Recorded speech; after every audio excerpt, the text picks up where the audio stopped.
Samantala, ang PAOK naman mga kabrigada, nagbabalahingkil sa mga SIM cards na ibinebenta online. Brigada Sheila Matibag, ibrigada mo! Brigada! Live report!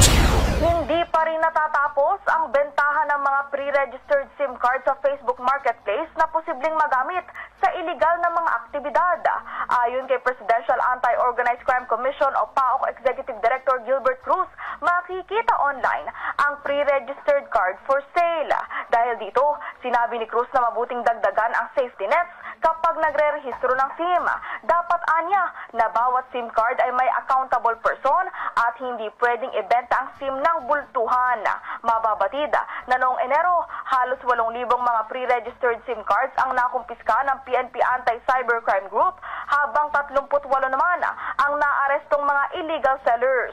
Una nang sinabi ni Palace Press Officer Undersecretary Claire Castro na kailangan ng amyendahan ng SIM Card Registration Act at mas mabuting gawing aktwal o personal ang pagpaparehistro dito. In the heart of changing lives, ito si Brigada Sheila Matibag ng 15.1 Brigada News FM Manila, The Music and News Authority. Ang bahaging ito ay hatid sa atin ng Drive Max Coffee. Ligayang tuloy-tuloy.